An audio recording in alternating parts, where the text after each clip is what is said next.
Drum roll, please, because 2 decades of pain have ended. Finally. 2003 was the last time now that New Zealand had lost to India In an ICC. in an ICC event.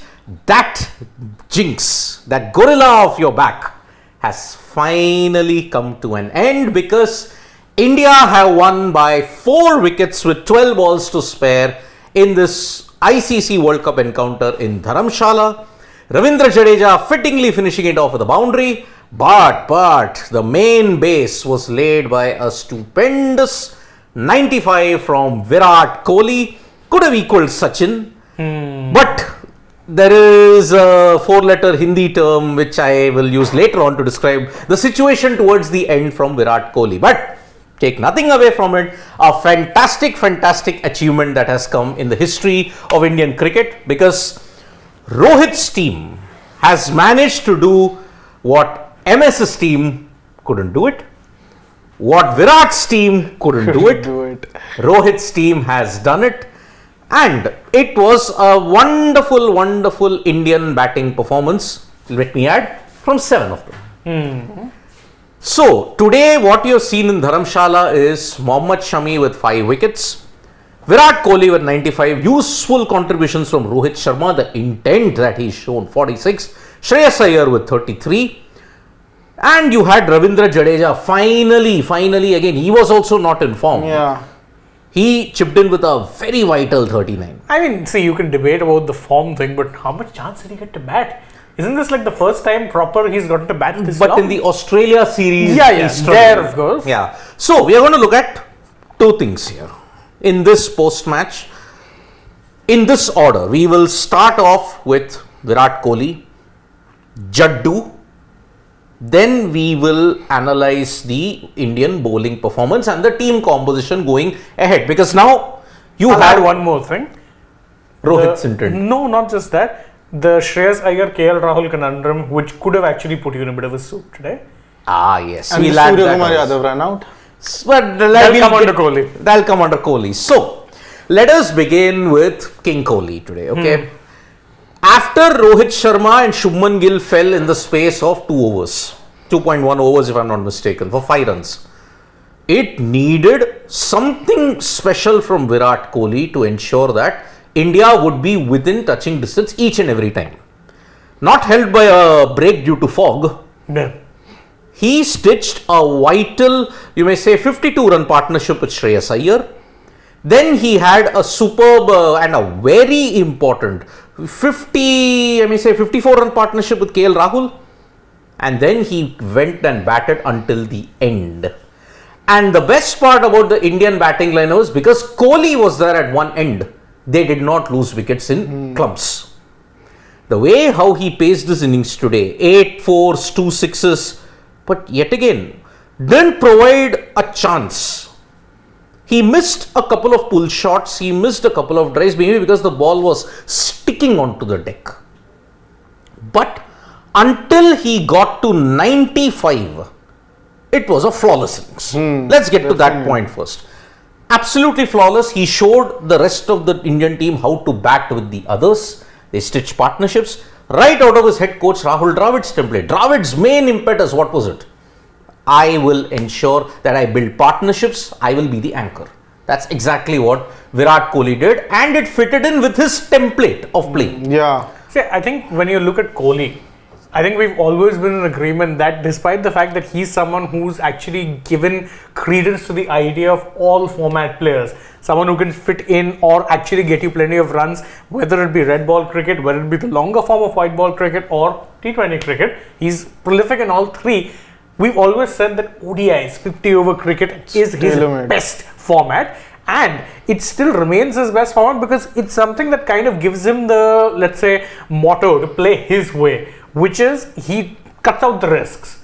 He will look to score as many runs whilst taking minimal risks. Yeah. That's not a slight against his style of batting, it's just how he bats. He'll look to get plenty of runs, run the hard singles, try and turn the ones into twos. Then when he's finally been able to grind down the opposition bowling lineup is when he'll switch gears, take the attack. You could see him do it again today.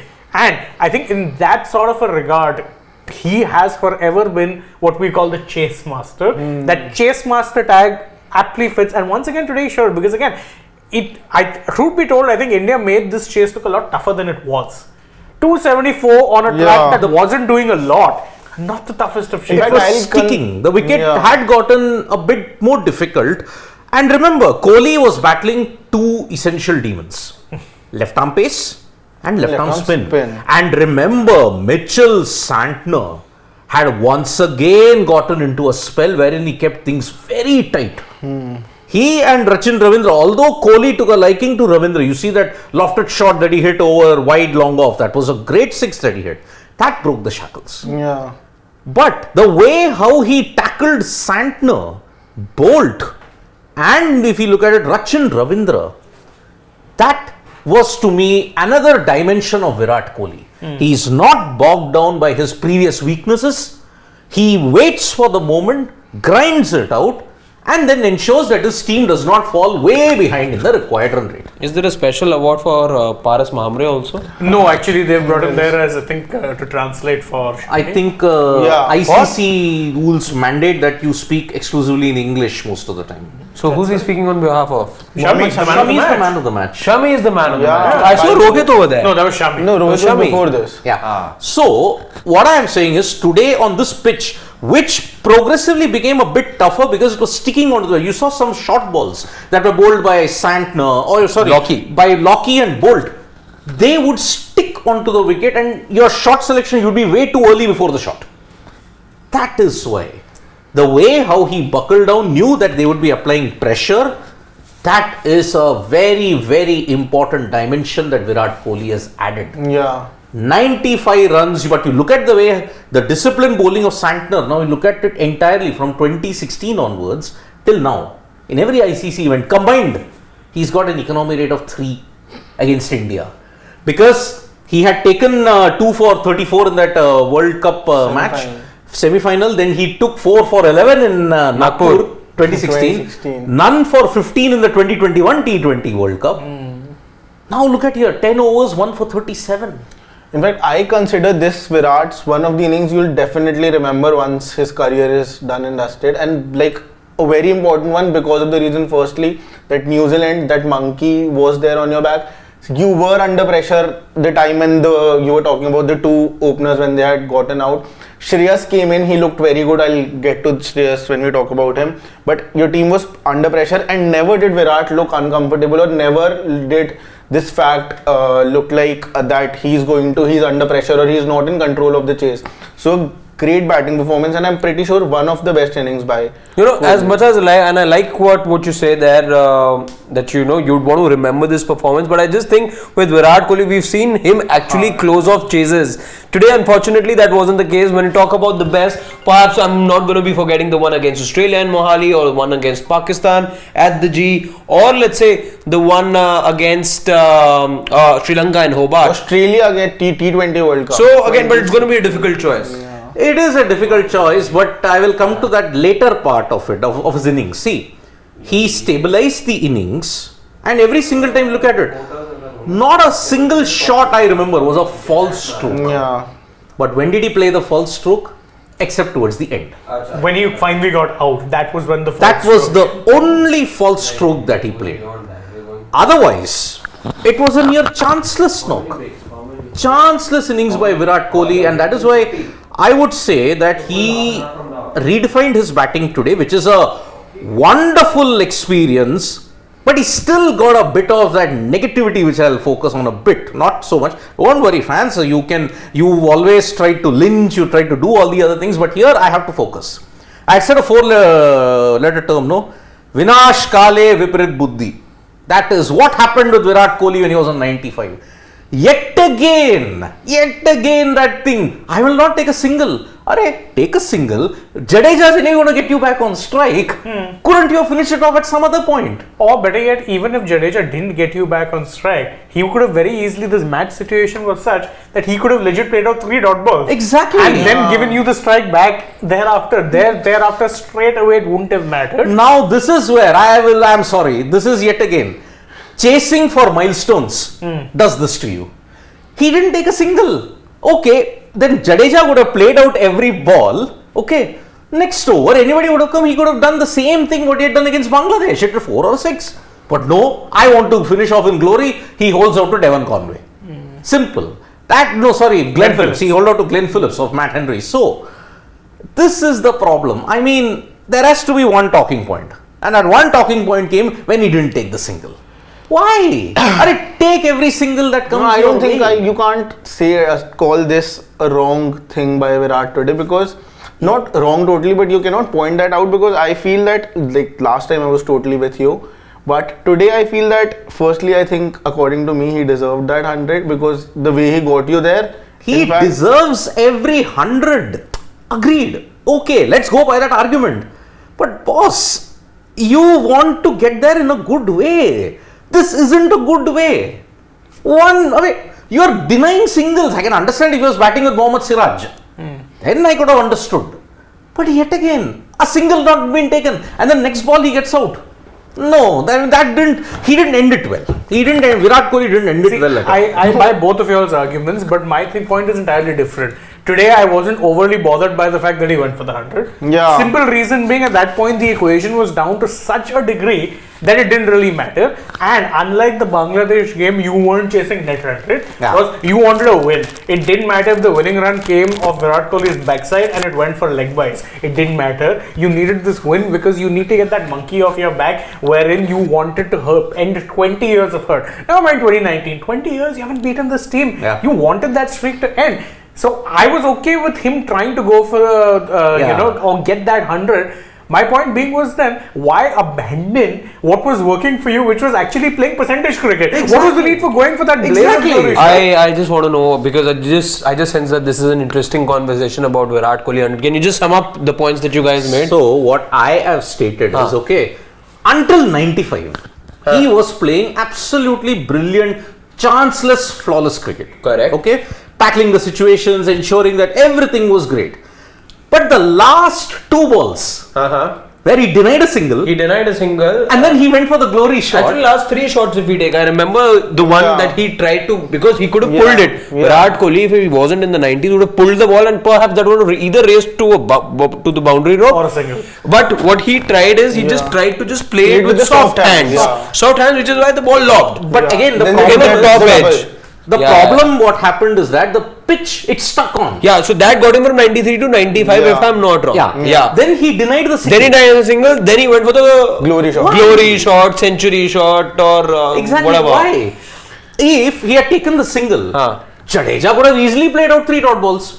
Like if I won't put it past him, because at that point the equation. See, he had already blocked a couple of balls, Jadeja. He got the cheers from the crowd as well for doing that. But see, what was the situation? No, but what are you saying? He could have not gone for that shot. No, he shouldn't have gone for the shot. Okay. He could have played out the next over and gone the same way, hit a boundary or something. But then you're only left with what, 2 more overs after this, no? And you needed 5 runs. 4 runs you needed. Just maybe. See, he was in the slot. He was there to be hit. Let's be honest, that ball was there to be hit. He But was he was waiting. timed it. He was waiting for that kind of a ball only. Perhaps he was expecting it to be a little short, just maybe an inch or two, it to land an inch or two before, let's say. But again, see, he knew that most of the sixes that he was hitting, it wasn't going way over. One shot of Rachin Ravindra went into the stands, the other just cleared the boundary. That you saw of Trent Bolt. Trent Bolt, that one straight drive and that one over wide long on, it just cleared the ropes. But yet again, that one run that he didn't take, now he wanted to say, okay, I'm going for the big shot. My criticism is, okay, you deserve the milestone, but you could have done it in a better way. In a more sensible way. Sensible way. See, this he deserved equaling Tendulkar's mark today. He deserved it. It would have been a great day. Actually, today would have been such a memorable day. Yeah. You end the jinx, you pull it off in a run chase, you remembered, for being the chase master. That's what you colloquially, referred to as. You average just about 60? What was that number that showed up right now?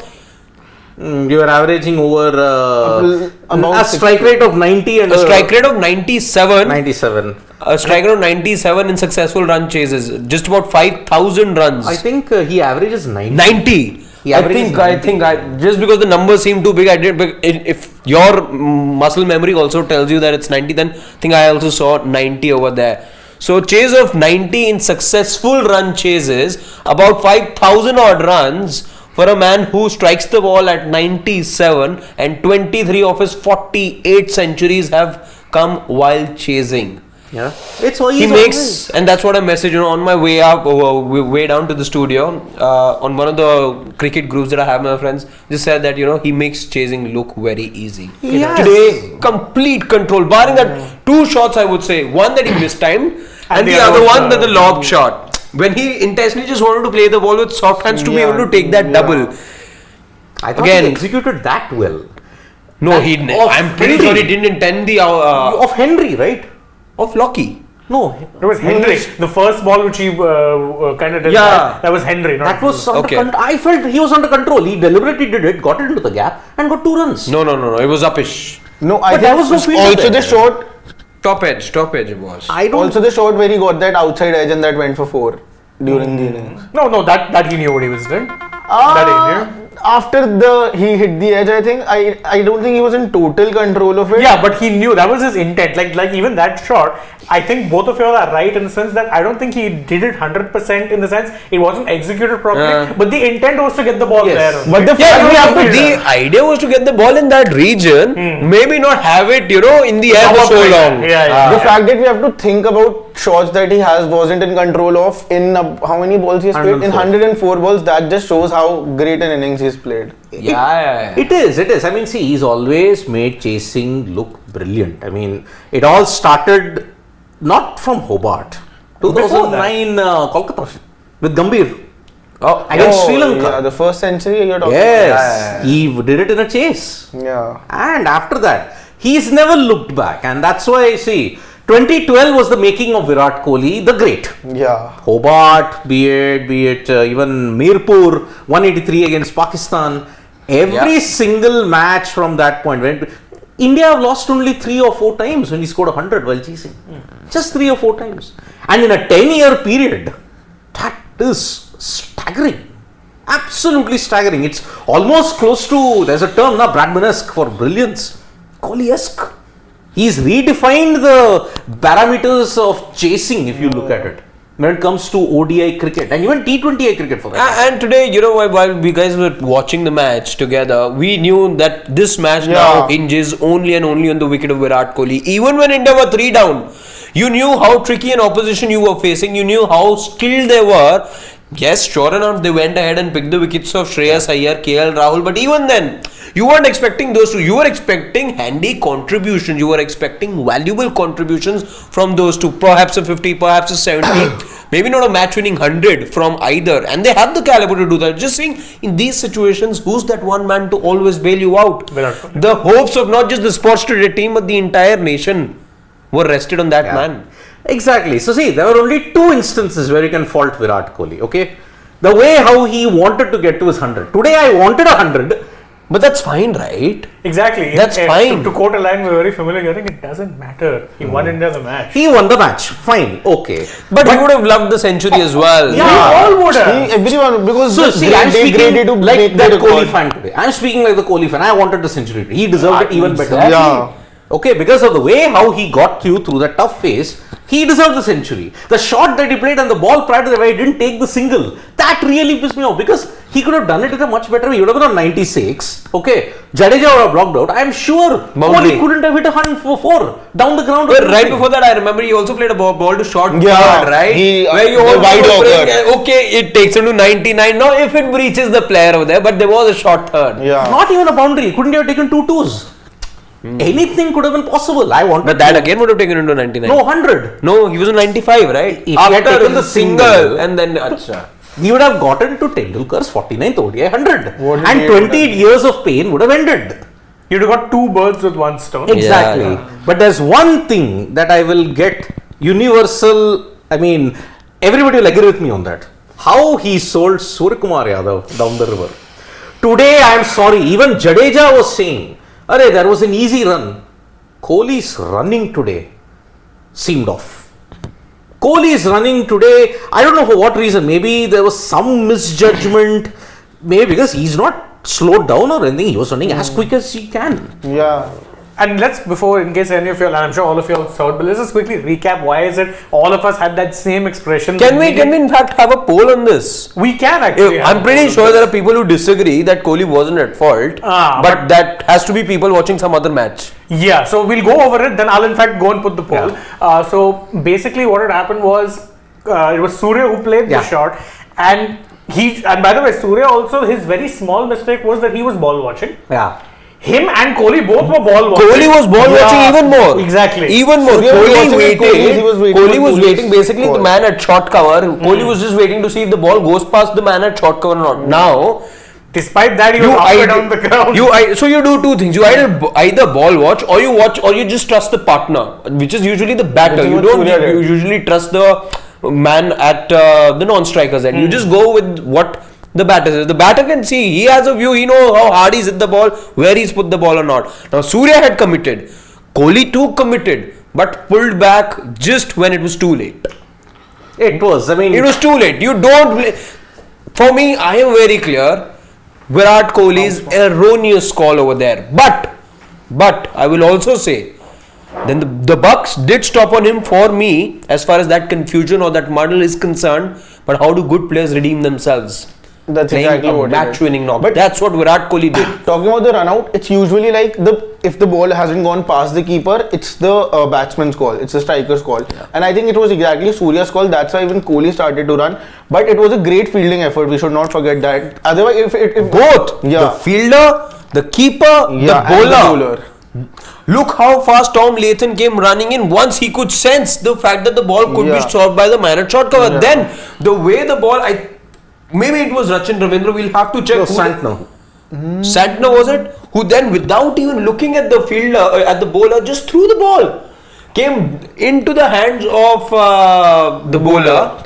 No, Santner was the bowler, wasn't he? No, it was Bolt. And then Bolt, again, without even looking, he threw it too late. So the poll is up now, and we'll get to know. Splendid stuff, I was like, but that's why I think Kohli refused that run because he saw the ball was stopped. That was the stuff of a marathon, the way that, as if the baton was being seamlessly passed around. See, what I would say is, once you go to the cover region or point region, that's where most of the misjudgment happens. Every top team in the world has faced it. Now here, Surya was the one who saw the ball go to cover, He said, go for it. But I don't know, for that one split second what happened, Kohli was also ball watching. Normally, the non-striker at cover doesn't watch. You see that replay, and I remember there's this clear evidence where the pictures clearly tell you Kohli was there ball watching till the time the ball was stopped. Once he knew that and after the ball was stopped, once he could see that the ball is then within the reach of the fielder, that's where he pulled back. That's the mistake. It's a rare mistake. I mean, normally Virat Kohli is at the receiving end because Rohit Sharma once ran him out for 0, but Rohit scored a 200. He scored a 200. Yes. No, but now that we are talking about this, I don't think Kohli is at fault totally, but not largely because firstly it was a great fielding effort, because if the ball would have passed, if it was the short cover, it was a simple single run.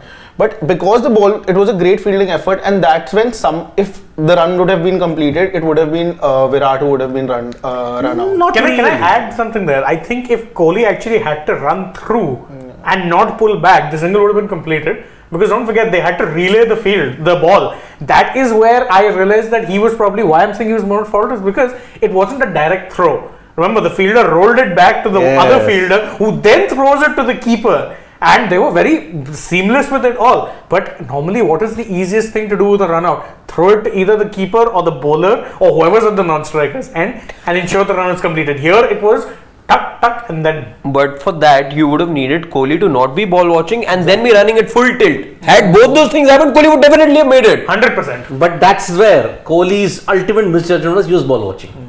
Normally, again, as I stated, in every cricket manual, whatever you look at, there you see. You're talking about Kohli, 5,786 runs in successful ODI chases, averaging 90.4 at a strike rate of 97. Thank God he corrected and said 90.4. I was wondering, he's averaging 20? Nah. Did I see some stat wrong? He must be 20 times better than the other one in that case. So, see, again, when it goes to cover, because the striker, he is in that peripheral vision. So he can see, okay, then the non-striker just has to believe, go. But again, what happened? Kohli was ball watching, and because it was a relay throw, could have given him 2-3 seconds extra. 2-3 seconds extra. That is why he could have made it had he been not ball watching. I agree with these two gentlemen at this point. But it would have been a too big risk to take. Again, we don't know. Yeah. Because who fell foul of that? It was Suryakumar Yadav. Yeah. Potentially the only game he's playing in this World Cup. And he's gotten run out. Potentially.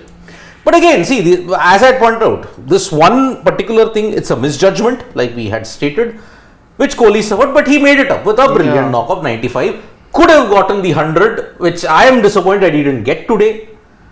But that's how cricket world is. That's how that's how fickle everything is. But now I'll come to the main point. Kohli is able to do this because of the start that Rohit Sharma has given. I was gonna come to that. You have to be talking while everyone's gonna be gaga because Virat Kohli has guided you to this win. Let's not be mistaken, and none of you forget the fact that it was Rohit Sharma, the skipper, who laid the foundation. Had it not been for his attacking cricket, India would not have been looking or would have been struggling, let's say, to get to this total. Remember, you playing the Kiwis. They've had the wood over you in ICC tournaments for a reason. Smart bunch of players right now as well, and courtesy the good work not just that Rohit Sharma did today but has done all along in the previous 4 games as well. He is now right behind Virat Kohli when it comes to leading run getters. Virat Kohli number 1 with 354 runs, Rohit Sharma 311 runs, now the second highest run getter not just for Team India but overall as far as the World Cup is concerned. See, what was the impact that Rohit had today, okay? Forget 11.1 overs, 71, okay? Going at over 6 per over on this particular deck. There was this one particular 2-ball spell that Matt Henry bowled, okay? First ball, going away outside off stump, Rohit just has a feel for it, gets beaten. 4 years ago, same kind of delivery. Closer, maybe 1 inch closer, Rohit had edged it. Fine margins. But second ball, what does he do? Step out. Dances down the track and locks him. That was again a statement. That was the statement of intent. And every single match, you look at it from maybe Afghanistan onwards. Yeah. Afghanistan, Bangladesh, even you look at Pakistan and now this. Because he didn't do well against Australia. Try duck for him. Every match, the ability of Rohit to clear the field effortlessly. Effortless. Every 6 that he hits seems so effortless. Touch. And because of that, 115, the best strike rate in this entire Indian innings. It is because of Rohit's striking capabilities. And because of the way the intent he is showing, it's allowing all the others to play their natural game. Yeah. Virat is able to play his natural game because Rohit is able to do it at the top. I totally agree. He's not. He's actually playing for the team. Yeah. He is being Who isn't there? Sorry? Who isn't then?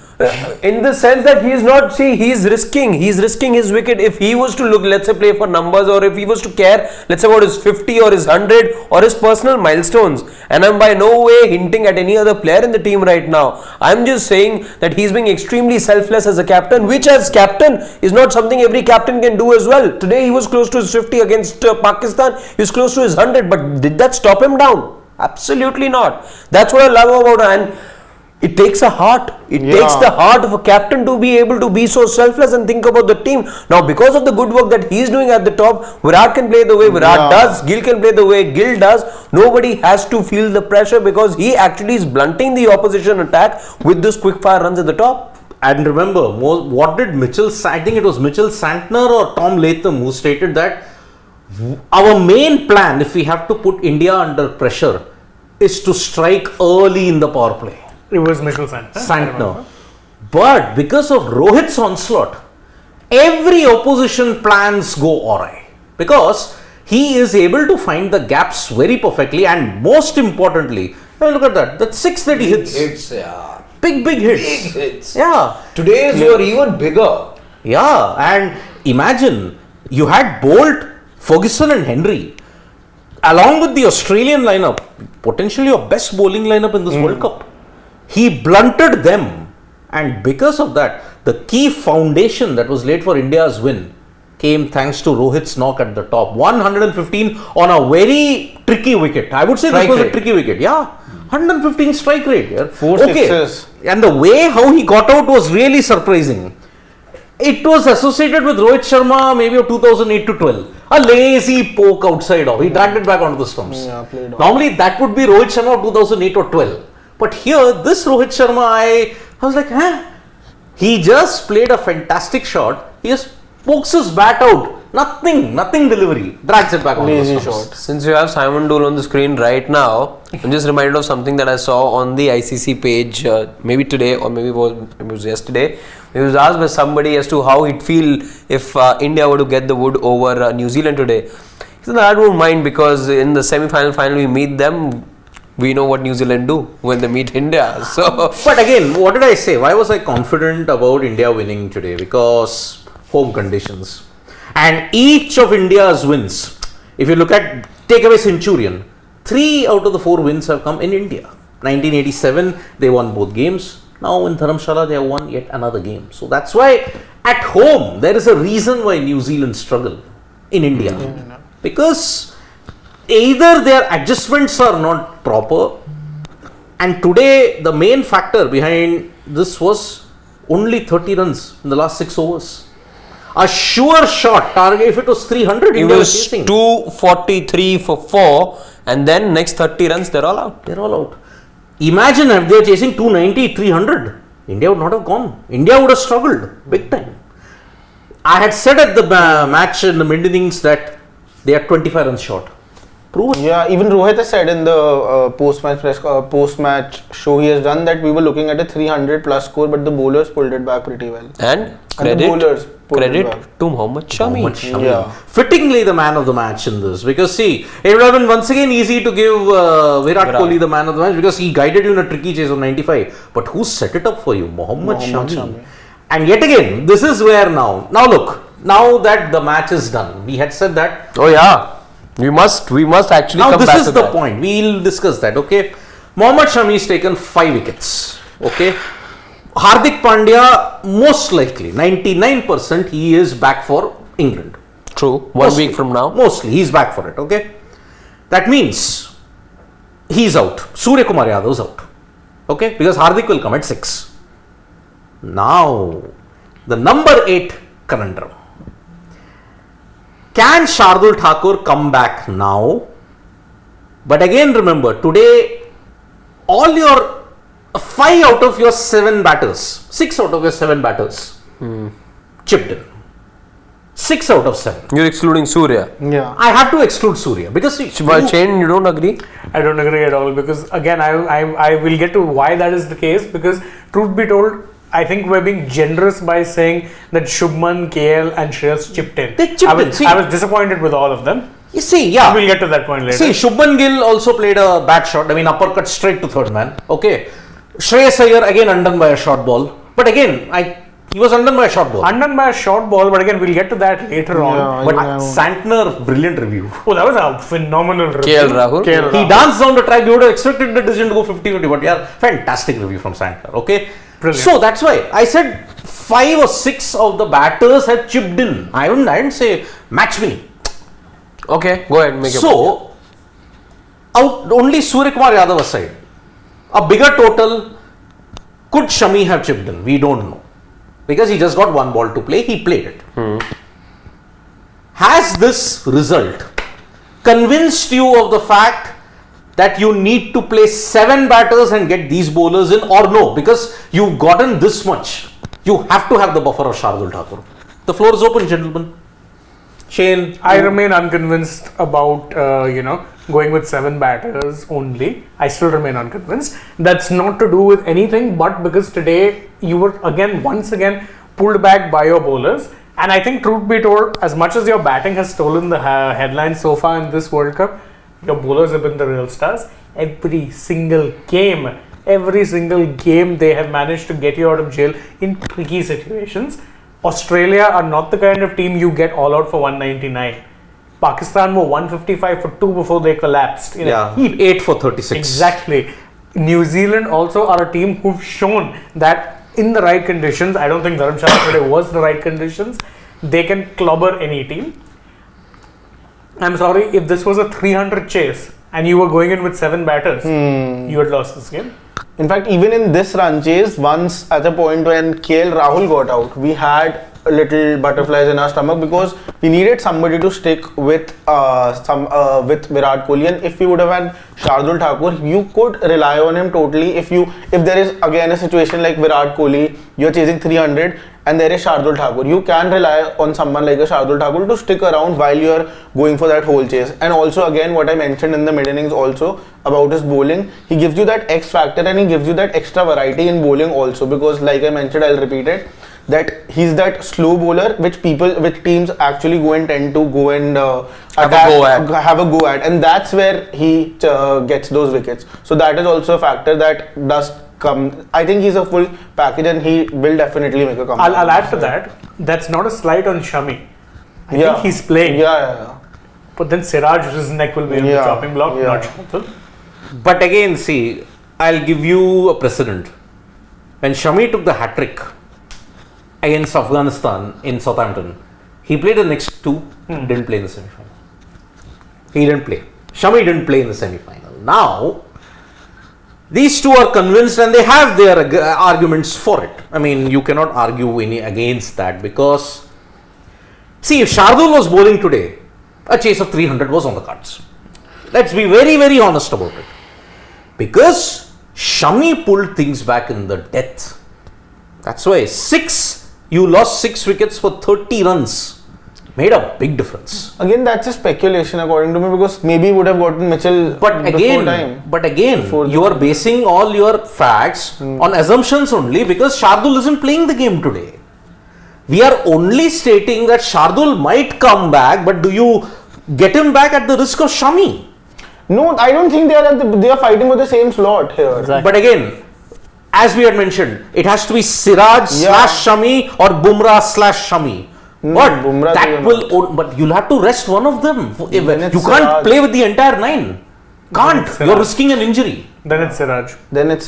Because Siraj, unfortunately, if you're looking at it, has had that drop off in form at the worst time, because he had a very good Asia Cup final, especially, no two ways about it, was the man of the match, benefited admittedly from a nice little bit of largesse from the Sri Lankan batters, who were only too happy to offer up their wickets on a platter, not taking anything away from Siraj's bowling. It was wicket taking bowling, but I do think if you had a better team ahead, they would have probably played that out, considering it's an ODI. See, now the problem here has been his form has dropped. He went for runs in a couple of games. Only one. 73, I think. 76 he went 76. Against Afghanistan. Okay. But barring that, he came back well against Pakistan. Here he bounced back well. I mean, 1 for 45, same figures as just. He took the wicket of Babar, if I'm not wrong, right? Yeah. He was the one who started it.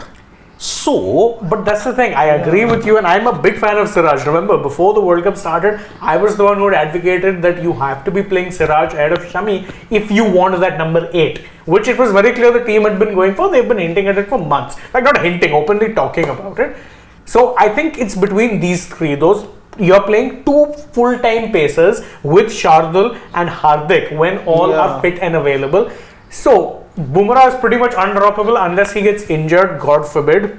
Unless he gets rested for one rest. Yeah, that's then that other seamer, you're competing between the 2 Mohammeds, it's Siraj and Shami. Unfortunately, if they want to, and this is where you're taking tough calls, are you really going to tell me that this team will suddenly out of nowhere chuck that number 8 thing out? I doubt. No, that they're definitely not going to do. And even same what Shenja said, adding on to that big fan of Siraj in fact, but it's just that again, his drop of form has come at such a time, and I'm not ready to drop a Shami who has just given you 5 wickets in a very important game. So it's going to be Shami whom I'll go with in place of Siraj, and I feel that it's not the same slot. Shami and Shardul are not fighting for the same slot. I have said it umpteen times. I'm going to say it again. And I know, this is something that's going to come up again and again and again. I might have to reiterate this. We all of them did matter. Exactly. Okay. Only for you guys to hear me again and again say the same thing. But again, it's not going to happen. it's, let's say, making a case for a lost cause. But just, let's say, theoretically speaking. No, this is your opinion. So Yeah, feel free. exactly. So I would want Shami, I would have wanted him to play right from the word go, right from the 8th of October. I would have wanted him to be in this playing 11 for India. It's not happened. Team India has their reasons to be wanting a number 8 today, and I didn't budge in or barge into the argument when both of you were saying that yes, perhaps today could have been that day where you wanted somebody at number 8 to get you those 15, 20 odd runs. Had Kohli, let's say, gotten out slightly earlier with not 5 runs being left for chase, let's say if there were 25, who gives you hope? It is Shardul who gives you hope, then not Kuldeep who would then have come in. I agree. Having said that, there is no evidence to say that he will always get you wickets. There is no evidence to suggest that he will be, rather there is only evidence to suggest that he will be leaking runs. He has a certain economy for a reason, right? So you can only expect him to be doing so much with the ball. With the bat, which Shardul turns up, I don't know. For that reason, I don't want to put my eggs in the basket which I don't know will ever hatch or not. For me, a safe bet as far as safety first, as far as not just that, when you talk about fielding your best players, my best players comprise not just of the best batters, they comprise of the best bowlers as well.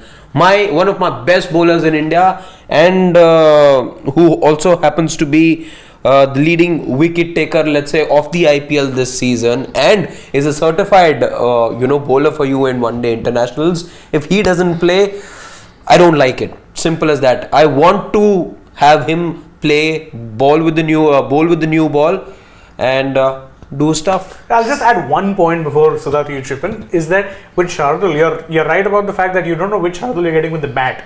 And we all know his economy, and keeping him in the team, accounting for that as his team management. One thing I will correct you, since 2021, this man has got you the most number of wickets. I understand. So, but that's also because your Bumrah wasn't playing, and that number may look very good right now because you weren't. I know he's taken about 35, 38 odd wickets. That is even better than a Stark, I think, in that particular period. I'm aware about that stat. But again, my point being that you don't know whether he is getting you wickets every time. That's number one.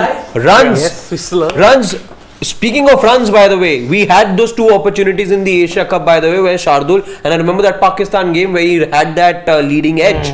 He had that outside edge. So again, there is not a lot of evidence. There is hope that I can, pin on him, basis on the player that he promises to be. But that's all that I have then to make his case. fair, but With Shami, I have his experience, I have numbers, I know what I am getting on the table. With Shardul, it's a bit of hope and a lot of roller coaster emotions. But it's Should I tell you what the experts have said on that subject? Please. So, we are also experts. But I'm talking about former players. Let me rephrase.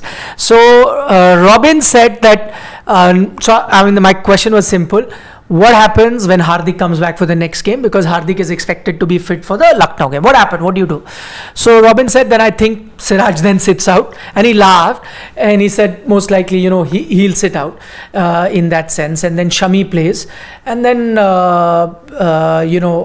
Surya then goes out and Hardik comes. That was, his bit. But he also made a very interesting point saying that because Shami is not getting any younger, he's 35, so you'll have to rotate him, and that's a decent thing for you to do, which means you can keep rotating Siraj and Shami going forward, and he may not be available for every game. Though the good thing for Shami now is that there are big gaps. So the 1 week gap, and then there is another, we play a game or 2, and then there is another big gap. So there are big gaps. So in that sense, not too much of a headache. So that was his opinion. In Suresh Raina's opinion, he said, keep everyone, just make that one change, which is Sky goes out, Hardik comes in. So he said, 4 fast bowlers, that would be 4 because 3 here and then 4th, and batting finishes at number 7. He said, yeah, why not? Go with that. Which also has a point, because till now, number 8, because that's where you're looking at the cushion, till now number 8 has not been required to bat. Not one game have you had number 8 batting for us. So not a single match. So that was his point of view, and that both experts and their. So they're as split as us, basically. Oh yeah, how are you guys split? Him and me are saying that you need to be playing Shardul. Shami is not competing for the same spot with him.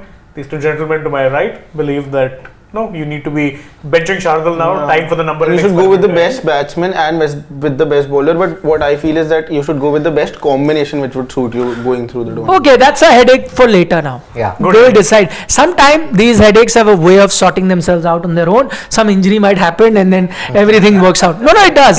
So on the eve of that, like it's happened in the case of the English team, Reece Topley gets injured, just paving the way for Archer to come But back. Archer's not coming back. He could. No, he's Why? flown back home. He's come back. He's here. Yeah. he's named as one of the reserves. No, he's named, yes, but he had flown back. He has now come back, flown back to India, That worked and out that again, happened yesterday. yesterday. I think he flew back to India, and that's where all the talk was, that now suddenly you will find somebody get injured. This was done. If you were on social media, you would have seen that yesterday when the news came that Archer is flying back to India, there was this chatter on social media. Naughty guys that there are said that somebody is now definitely going to get injured in the English team, and on cue, cut to Today. Reece Topley injured out. So that happens, and you bring him. If it was choreographed, I'd say it happened to the worst person because Topley was possibly their best player. Yeah, 3 matches, 8 wickets. But we're assuming it's forever. No, I'm saying if. I said if. But by the way, what is it with MI players? And we have to count Archer now. And this whole conundrum of players mysteriously getting injured. Do you remember what happened to Tymal Mills? They wanted to bring in Tristan Stubbs. Tymal Mills got injured. Then they put out the thing of him getting injured. He put out that tweet. Got deleted. It was 2022. I remember. Yeah, time almost. Did you guys debate about who your man of the match is? That's another debate that we had, because I heard from the fans in Dharamshala split. So officially it's been given to Mohammad Shami. Who's your man of the match? I would say Mohammad Shami. I think he deserved it because Both are experts, by the way. By experts, I mean former cricketers. Both picked Mohammad Shami. Shami. Maybe call it bowlers this thing, but yeah, phenomenal spell. You have to give it to him. Mohammad Shami, he pulled things back in the last 10 overs for you. More Shami. I picked Virat Kohli because I'll tell you why. I know that he picked up those 5 wickets, and I'm a big fan of Shami. I've always been saying he needs to play. Why I picked Virat is, and I've always stood up for bowlers. In fact, last time around I was rooting for a bowler to Jaddu to be given the man of the match. What I'm saying is that Shami pull those things back. So they were about 30 runs short. Okay, they would have gone to 300, assuming. Okay, let's say Shami's performance didn't happen. I'll give you my reason why. So New Zealand would have 300. The way Virat batted today, he would have chased 300. He would have chased 300. He only got out because he was going for his 100.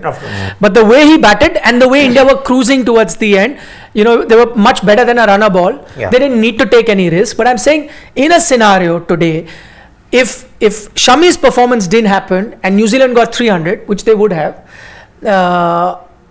Virat would have chased. But now reverse that situation. Shami's performance happened, and if Virat's performance did not happen today, there was no way you were chasing 273. No way. Had Virat have been out for 20, 25, 30, wherever, you weren't chasing this. You weren't chasing this. You had lost. So for me today, Virat Kohli is my man of the match. But sir, don't you think that if Jadeja would have gotten out, the 300, if we would have had to go and chase down that, we didn't have a Shardul Thakur today. So those last 25 runs would have become a little. No. But I'm saying, see, if I'm saying that is something that we're assuming. Yeah. I'm just saying things that happen. So things which has happened is Shami has picked 5 and they got 273. What would have happened if Shami did not pick that 5? I'm eliminating that performance. Only the 2 contenders. I'm not talking about Jadeja. That way, though, there's so many. If Rohit did not give you the 46, then maybe Virat wouldn't have helped you, wouldn't have chased 300. If so on and so forth. So many. No. Only just 2 contenders for man of the match. Just look at their performance and eliminate their performance. So Shami's 5 gone. So what will happen? New Zealand get 300. Right? So everything remains the same. Rohit gives you that start. Shubman gets 26. Everyone, and you're chasing 300. With Virat, you have to chase 300. Is what I'm saying. Now reverse that situation. Just reverse the situation. Shami does not get a 5, and they get the amount of runs that they are. So 300. So they reverse the situation. You're chasing 273 with Shami's performance. Now reverse. No, Virat gets out cheaply. Do you win? No problem. You don't win. He's the guy who's won you the game today. You have dodged death. Today, seriously, against New Zealand, You have dodged that. It is an outstanding knock by Virat Kohli that has saved you. I'll also tell you, maybe in the generation I grew up in, more often than not, we would never had a batter who would, be so sure on most chases that he will do it. And so we are so used to India getting stuck when you lose a few wickets here and there. So you used to get good start, Sehwag will give you whatever, and then a collapse. Those NatWest used to come so rarely that used to keep celebrating for years. But this guy is doing it at such a consistent basis that it doesn't feel out of normal. And I don't blame you guys when you're picking Shami, because fifer is rare, we don't get to see, and so you go for a fifer. But what Virat does is become such a commonplace that every other time he's doing it, that you are like, oh wow, this is normal. Perhaps. But what he's doing is rare. It's very rare. Perhaps had he gotten that 100, maybe it would have gone to Virat. But why? But my point is exactly, but why? What is the 100 got to do with it? The same argument which gave him that man of the match in Pune. No. I'm just saying that. Let's say if he hadn't got 100 in Pune and he got 70 something, I think he would have still got the man of the match. That's what I think. I think one of the reasons I don't see any other bowler sort of excelling the way that Shami did. I don't see anyone else picking as many wickets, or even 4 wickets for that matter. Nobody else succeeded. Trent Bolt wasn't able to, wreak the kind of havoc that he does. In the Indian bowling as well, nobody else could be as penetrative as Shami was. He was the best. Look at batters. There is Darryl Mitchell who got runs. He almost got to 100 as well. Rachin Ravindra also made conditions look easy. Virat was only the 3rd batter on the night to get runs. No other bowler put in the kind of performance that. What I'm saying is, see, the thing is, had Shami got you those fifer from the full duration of the game, right? Then that would have made him very different to others. I don't think that Bumrah's impact is any less than a Shami today. So you're just looking at the wickets column. But in terms of impact, where have those wickets come? At the death, right? Where some of the. So had those fifer come like you, when sometime it happens that you picked up the top 3 and then picked up 2 more, and then that would be there. This is a fifer which has come essentially at the death. So in terms of impact, he wasn't so far ahead of everyone else, is what I'm saying. In terms of impact, you see the wickets that are taken. Look at Shivam. I only want the scorecard. Please do not play in here. Just go down to the scorecard. Just niche. Indian bowling scorecard. Look at Bumrah's figures. 10 over 45, 1 wicket, economy of 4.5. Right. Look at Siraj, 10 overs, 45, 1 wicket, economy of 4.5. Okay. Then you have a Shami, 10 overs, 54, fifer, yes, and an economy much higher than them. So all I'm saying is today your 3 fast bowlers are the one that have really stood. So it's not so much of a game changer. Had he picked up all those top 3 wickets and New Zealand were 20 for 3 and Shami had got 3, that would have been a big difference. But see, look at India's batting lineup. There's chalk and cheese. There's Virat Kohli and there's nobody. That's why I would have gone with Virat, and very rarely do I favor with batters. I'm mostly going with bowlers. Just today I thought, because again when I was looking at that match and we were discussing that had Virat gotten out, wouldn't have been. I want to know one more thing from everyone.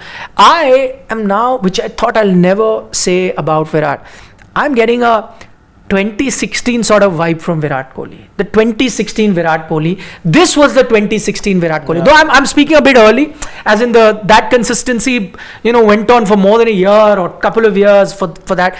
He was just untouchable, just on a different planet.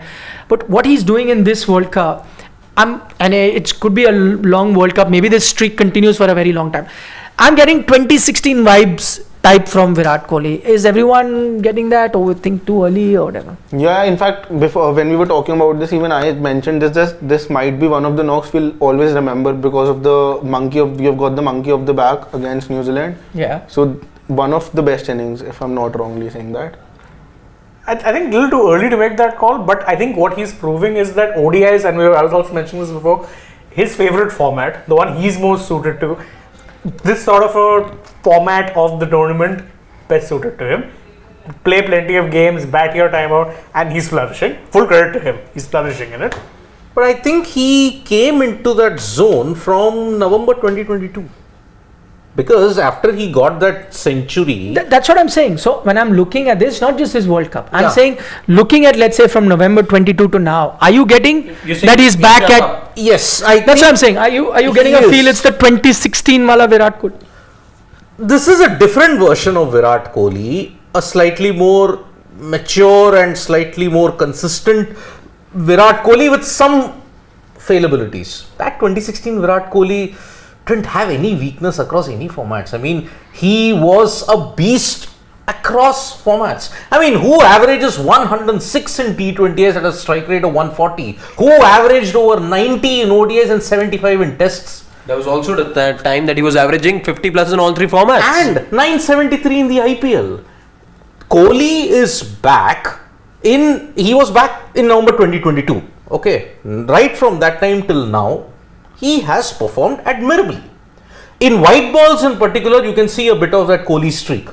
Maybe slightly in red ball cricket, that fallibility is still there. Slightly. Not too much. He redeemed himself in the BGT with that 182. But we all remember it was still, he was grinding it out, trying to come back into fluency. And also on a pitch which everyone got. Exactly. But still, that was a knock. A knock is a century is a century. No, why? Again, make a point, then I'll probably make my assessment. White ball, there are shades of 2016. Red ball, not so much. So that's the only difference in 2016. 2016, unprecedented beast across formats. There's two things over here, I feel. One that's changed, one that's not changed. The one thing that's changed is I don't think Virat Kohli is the same as that of 2016 is because that Virat Kohli, as Siddharth said, was untouchable. That point, he could play everything. Right now, I see him struggle against spin. In 2016-17, I wasn't seeing him struggle against spin as much as I do now. I haven't forgotten. But today, yes, I'm saying I'm not forgetting. See, we're talking about zones, right? Again, if you're looking at these last 6-8 months, I've seen him being susceptible to spin bowling. Wasn't the case in 2016-17, that 2-3 year window.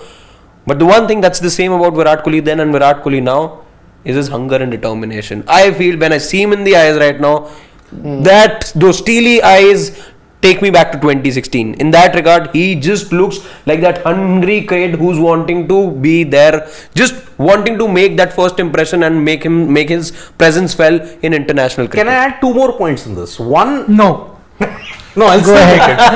One controversial, the other non-controversial. Okay. The non-controversial bit is in 2016 far more aggressive, pumped up. That aggression was next level. Here, that aggression has toned down slightly. He's a much more mellowed Virat Kohli at this point in time as compared to 2016 when he still had that fighting instinct, that mongrel. Here, much more mellowed. Yeah. And that is innings. That Virat Kohli. What was that? 9 stitches. 9 stitches. When he got in the Punjab. That is one. 18 over game. Yeah. No, plus every match that you looked at, he would be pumped up, he would say, come on, he would celebrate very, very aggressively. But his celebration the other day in Pune? Yeah, but in the batting wise, when I look at it, okay, he gets out, he's okay, he's fine. If he doesn't score that much, he agrees with it, okay, since he's had that lean patch of 2 years. The only other change, and this is a controversy alert, now he plays for milestones. That time, he didn't play for milestones. Pune blatantly. Now he's entered that zone. Now I'm not listening to him. No, he's entitled to his point. Now You may not agree with it. today also, I wanted Kohli to get to the century, which he deserved. But Vinashkale Viprit Buddhi. Just denied a single yet again, hit a shot. Couldn't he have played percentage cricket and gotten 200? Yeah, but denied a single, they wouldn't have got 100. No, he could have. Still, Jadeja would have played out. 3 dot balls gets too much. Yeah, you can't do that. You needed 5 runs in 2 overs. Jadeja would have done it. There was no question of net run rate at all in this. Yeah, but that becomes so 1 dot ball is fine. Jadeja wouldn't have played a 3 dot ball. He could have. Yeah, he would Yeah, One outside edge. No, that's it. You would have let it go. Shouldered arms. Like what Javagal Srinath used to do. Bowl wide so that Kumble could get 10. By the way, just to take on that point, because it's a very important point, I don't know if we discussed, but it may slip under the radar because we'll talk about the Shamis and the Virats and Daryl Mitchell and New Zealand's competitiveness. But Jadeja's 39 very important. We did touch upon it, yes. Because we were all worried about Jadeja the batter. Jadeja the bowler you knew was continuing to pick up wickets. Jadeja the batter had some real abysmal average the last few matches, right? I don't know what was the average. I think it was less than 20, and you remember even in the Rajkot game, he just struggled for timing. He hit a 6 for the first time in 10 years in India. Yeah. So Jadeja, batter getting that run. I remember that. I remember that. So that's very important. One other thing, before have you taken questions? We haven't. Okay, we'll take the questions, but one other thing before we take the questions, I want to know from everyone. Does anyone right now have a doubt that New Zealand doesn't make the top 4? Or are you convinced? I'll tell you why. Because they have 4 games remaining, New Zealand. They've played all their easy games. I remember, you don't have to show, I remember. New Zealand's 4 games, 3 of them are this: South Africa, Australia, Pakistan. South Africa, Australia, Pakistan. If they were to lose all 3, that wouldn't be a major surprise. This is what I'm saying. Close games, you're getting into the 3 games. And assuming they win the 4th, Sri Lanka, assuming they win. So that gives them how many wins then? 5. 5. It's dangerous territory. So they would need to win 1 out of the 3, which they can. They can probably win all 3 as well. But I'm just saying, just putting for the record that they have a very tough run going forward. Out of the 4 games, they need to win a minimum of 2 to be safe. And for that, they could win 1 against Sri Lanka. You'd give them a easy chance there. But they are also facing Pakistan, South Africa and Australia. And South Africa and Australia in particular are going to be very tough games. Yep. So anyone has any doubt, or is iffy 50%, or does everyone 100% convinced that no, they're making it to the semis? Start with the youngest. They are making it, because I'm not going to make that mistake again of ruling them out of the top 4, because even today they were at the top of the game. Mitchell Santner, the way they think in ICC tournaments, the review Mitchell Santner took was a great one. The fielding they have done, the run out of Surya was totally credit to the short cover fielder. So I don't think it's going to be a difficult task for them going into the top 100% 100%. I'd picked them beforehand. I'm standing by them. They always raise their game ICC tournaments, and yes, I know they've mostly beaten easy teams. I'm including England in that, but I think they'll get the results needed. 50-50 for me. He's the biggest Kiwi fan. But I have been very practical. 100% for All Blacks, or 100% for the All Blacks. I mean, All Blacks is really 100%. I can't pick the Springboks, please. Okay. Oh, back. So why you say? Why 50-50? Because see, New Zealand have not done well against Australia, and they play their next game here, day game in Dharamshala. Okay, assuming they lose it. Okay, going by your logic. Pakistan also, they have not. They have always struggled. Only 2 wins in 44 years against them here. Just 2. So that's why.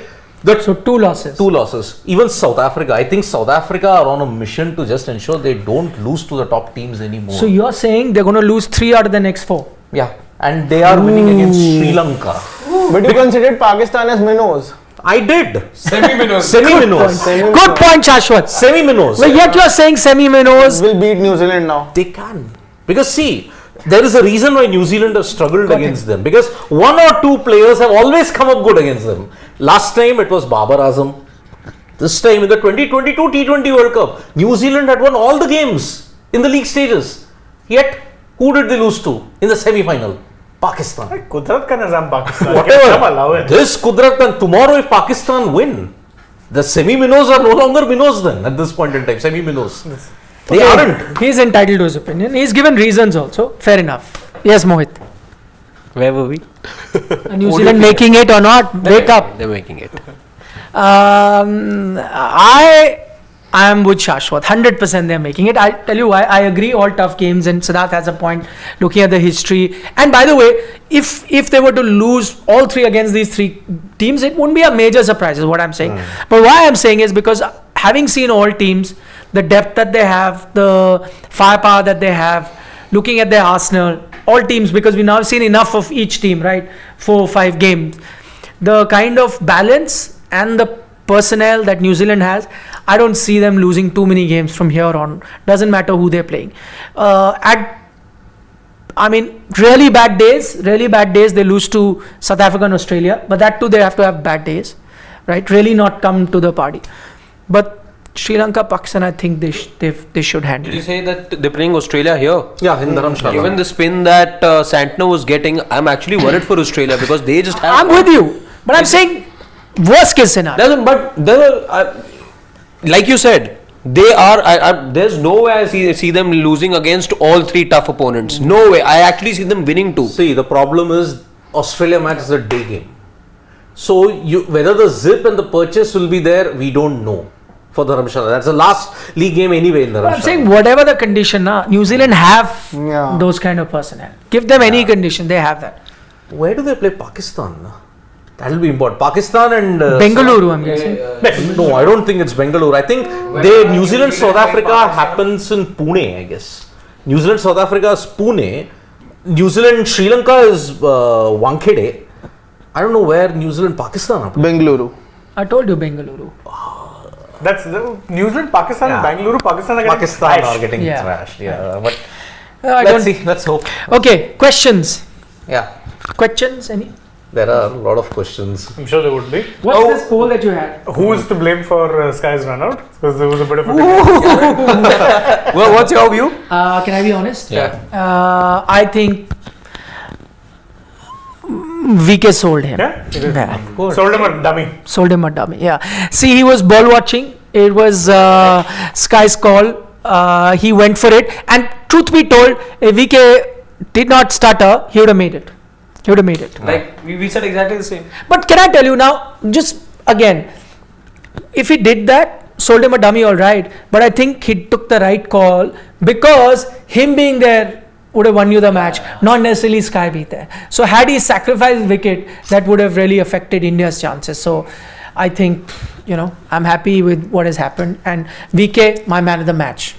I've given you my reasons. So you'd rather have him sell a dummy to him than sacrifice his wicket. Yeah, I think 1.4 billion people will be on the same page over there. Yeah. Yep.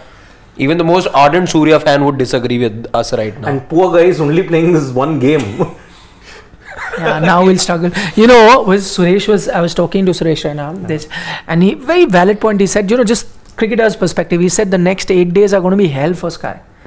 Because once this happens, you keep thinking about it. Yeah. So he says, if a next game comes quickly, even if you're not playing, you have memories of a different game. So even on the bench, India has won, your just focus is out, focus goes back to what India has done. But just now, 8 days now, just keep eating him from inside. I know. Poor Sky. Really didn't deserve it. Yeah, didn't. Yeah. So he doesn't get a distraction. He's surrounded by the people. He won't get any family time, no recreation. Joe karna, swimming pool also with them, gym also with them. What does he do? But imagine he has to meet up with Kohli every day. The guy because of whom I couldn't get a big score. Imagine. Or any score. Any score. 2 runs. Poor guy. It's okay. People forget. It's part of the game. If you I played know. cricket from like school level, club level, you get angry. But once the game is done, you won specially from that. You forget it. You move forward. Just that he'll have no grudge for Kohli. I'm saying inside, you keep thinking, what might have been had I got that chance, I got some runs. Those things. But no grudge against Kohli. I'm sure you won't hold that. Ashish Dhar is saying, congrats India. Not sure about ICC, but Dharamshala outfield is horrendous. Rohit almost injured himself. +1. Yet I must point out, incredible effort by the Kiwis. They were still diving. Yeah. Despite the outfield, they were still diving and saved a lot of runs. Not just Rohit, Shreyas also, Remember that replay when he was fielding at long on? He went in, saved the ball with his left arm, but his knee got stuck. We saw dust come out. That was scary. Very, very scary, and not what international players should be put through. Yeah. Harit Yadav is saying, today he agrees with me. Okay. Imagine a hat-trick happens. Last time we had batters in reserve. This time we didn't. Beautiful and flawless 95 though. Absolutely. I mean, it was. Are you saying India could have lost from there? No way, man. I wanted Kohli to have 100 today because he had conquered 2 of his biggest demons in left arm pace and left arm spin. And that too, the shot that he hit of Rachin Ravindra was the shot of the match. And that too, left arm spin, average of 13-14, you were all harping today. He looked like he averaged 40-50 against them. Yeah. So effortless it was, that's why. But yeah, I wanted him to get 100 today, but he played a horrible shot, which was not needed. I think at that moment you had no option. He could have gone for a 4. Not a 6. For 2s, he could have gone for 2. But it's not video game. It's easier said than done. I know. The guy got 95. Yeah. Oof, fantastic so, salute. Ball was in the slot. He had to. Meant, but just, I would take it. Sobham Sai asked, whose mistake was that, Virat or Surya and Surya's run out? I'm speaking for everyone here, Virat. Next, we've already discussed a lot. Okay. I love conflicts. Says I love a weekend ton. He loves a lot By of the things. way, can I be honest? I love cornflakes too. Shivam loves I like cornflakes. chocos. He likes chocos. I don't. Do you like No, cornflakes? no conflict. Old traditional cornflakes reminds me of my younger boarding school days Yeah. and even younger days at home. I don't eat much of cornflakes now because it's not It's actually not healthy at all. exactly. It's not too healthy. He says I love Processed, right? So Yeah. Processed, all the goodness is boiled out of it. I agree with you. Anyway, says I love a VK ton as much as the next person, but players playing with personal milestones in mind own early win somehow does not sit well with me. Thank you. See, I did agree with you in the last game. In today's game, though, I don't think it really Yeah, mattered. same. The game was won. Could have really Yeah. gone for it. Yeah.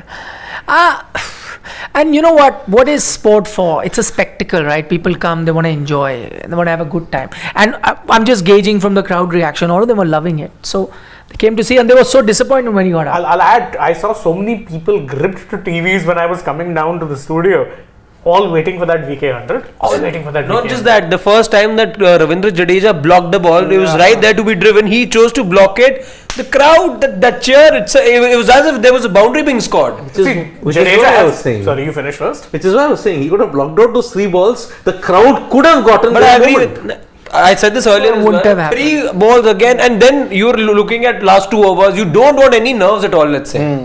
4 runs, kya run and nerves you're talking about.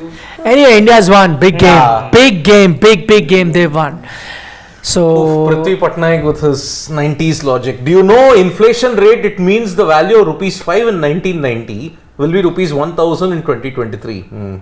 Same in cricket. The 4900 Sachin scored in the 1990s will be 100 centuries in 2023 kind of bowling attack at present. I do not agree with that logic, Baman, At because it doesn't move like that, inflation and so on and so forth. Having said that, Virat will go past Sachin Tendulkar's record. He will eventually in ODIs, but I am not sure I will still rank him as the greatest ODI player that India has had, and I think that Sachin makes a good case about it. And there is a different way of looking at it and comparing. That's why I say you should compare people of the same generation. As cricket changes, the only other place where I don't mind comparison over the years is Test cricket, because nothing's changed in Test cricket. It's been played like that for over 100 years, just the same way. So not much has changed, apart from the fact that at one point you had uncovered pitches. So let that be out. But if you look at the modern age, from the late 70s onwards till now, where uncovered pitches are done away with, nothing much has changed in Test cricket. So look at Test cricket stats, compare over generation, I'm fine. But ODI, it's changed so dramatically in terms of rules and regulation that it won't be fair. And I'll try and do a video, because it's going to be a very lengthy one, to show you why comparing a Sachin with Virat just in the basis of 100 is not an accurate comparison. Yeah. So maybe that's for a later day, but that doesn't mean that he will not be. I think there will be a lot of players when you're going to be talking about greatest white ball players, and that should not be the amount of runs or hundreds, because a lot of them, might I add, firstly, there's also something called bowlers. So let's not forget the bowlers' contribution. But assuming you're not even taking bowlers into debate and just talking about batters, let's not forget that ODI batting is a lot about finishing as well. And so your finishers like Yuvraj Singh or an MS Dhoni will never then come into conversation, because they'll never have those many 100. But you cannot discount them for being one of the greatest ODI players. So there's a lot that can be spoken about. But just to have one guy may not be fair. Yep, But that's for some other day. exactly. Cloudy is just like the fog. in No, the please. Shabbat. Let me answer Cloudy, and I'll not even read the question. Doesn't merit a read. Yeah. But he's questioning our intelligence when he paid money to get a mention. I know. And who's the angry orange uncle? Cloudy, I would next time love for you to put your name, because honestly we love you. That's fine. You're here joining us, listening to our conversation. No hate at all. Yeah. Fine. He's paid me the ultimate compliment here. Thank you. Okay. Go ahead. Uncle? Yeah. Doesn't matter. Send love. He paid me a compliment, so Send that's why love. I have to reciprocate it back. Send love. Yeah. Go ahead. Vishal.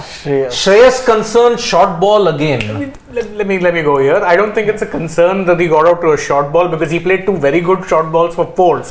What is concerning is that I think he's taken criticism of which people made of him to his head, and he's now trying to go out there and bat like that.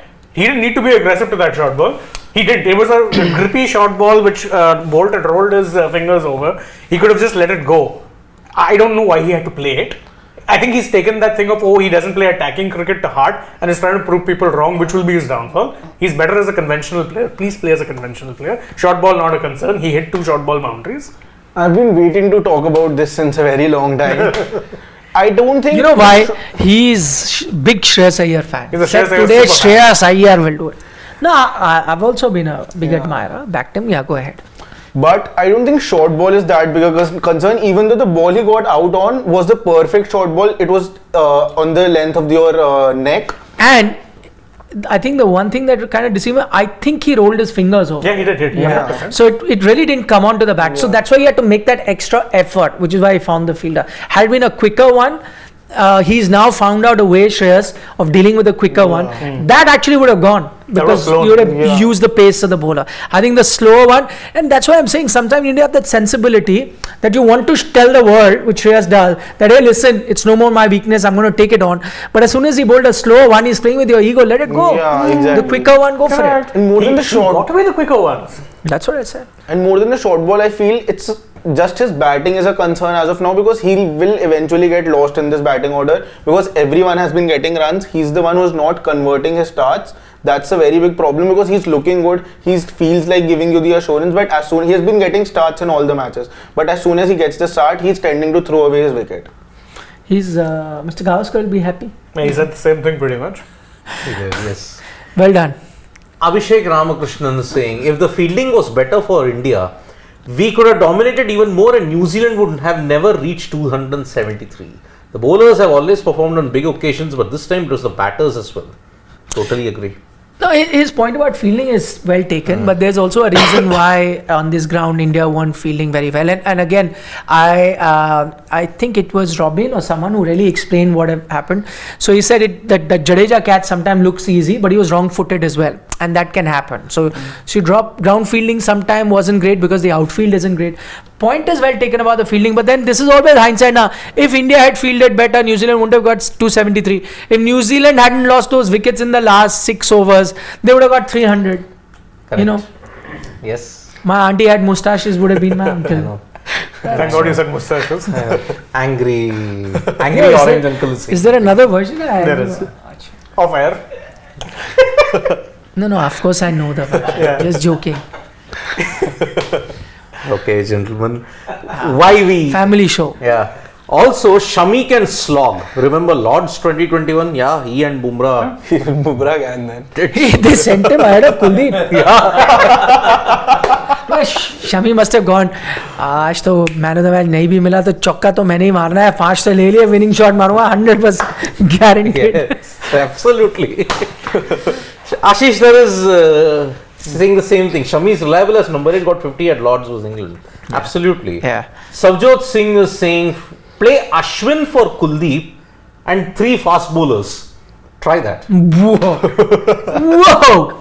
What? Did you? By the way, I don't know if you guys spoke about it. What an amazing comeback by Kuldeep. Kuldeep, We heard yes, about yes, it. we did. Didn't start out well, was hammered, but to come back, pick up those 2 wickets, good on you. And what I loved about him, and that's what a spinner should have, he showed big heart, was still smiling about it, getting tongues, smiling about it, made a comeback. Yeah, you can't drop Kuldeep. Though, by the way, we kept debating about what to do. You know, Hardik comes back, what do you do? I think Hardik comes back, Sky goes out, and there'll be no headache about, in terms of, balance, because I think Ashwin will play in Lucknow. So, Good. your balance at number 8 then works out. They may play an extra spinner there. That could be the pitch where he plays. He was 0 for 48, I think, in 5 overs. overs. Just gave away 25, picked up 2 wickets. Yeah. Talk about comebacks. It all started with that 114 kmph seam up delivery. Yeah. It started from there. That was almost Dada level speed. Yeah. Dada would come running from almost the boundary line and then get in about that much. And Thank God he didn't try the Shahid Afridi dart. But I don't think even Shahid ever clocked 114-15. He's clocked 135. 135. Did he? Yes. Yeah. He He cleaned stopped up 135. He cleaned up Tim Southee. Oh, I don't trust that gun. Couldn't have been No, 135. he had, it was very, very quick. No, He was also no, 135 was Matt Henry today. He can't get that. He's clocked 135. Shahid Afridi. But you know, some places the guns I is know. dodgy. Like Shivam Mavi and Kamlesh Nagarkoti. in the- 149. Under 19 World Cup, pacer clocked 174 in some Yeah, under 19 World Arey, Cup. that was Neil Wagner who No, clocked under 19 174. World Cup, Sri Lankan. What happened was, Some Sri Lankan pacer in the last edition of the I under know 19 World it was Cup. Kamindu Mendes who did that. But you look at it, Neil Wagner once what happened? He bowled a full toss. It registered 174. But what happened was at that time a pigeon just flew. So the ball tracking counted even the pigeon's path. So that is why it went to The right cut, I have got the right cut for this today's shot. But even a pigeon flying at that pace. It counted both together. Na? together. It was such a freakish Cumulative moment. speed. Cumulative speed. And Afridi, okay, I mean it was a proper Neeraj Chopra javelin throw. Yeah. Birds fly really fast. In fact, you know, we keep talking about the fastest animal on earth is the cheetah and all of that. But actually, the fastest living being is a bird. It's the falcon. So Falcon, it goes to much higher than like 400 kilometers or something like that. They reach that kind of speed, 300 or something like that. And also, if you're ever doubting the speed of a pigeon, just get one trapped in your house. You'll never doubt it again.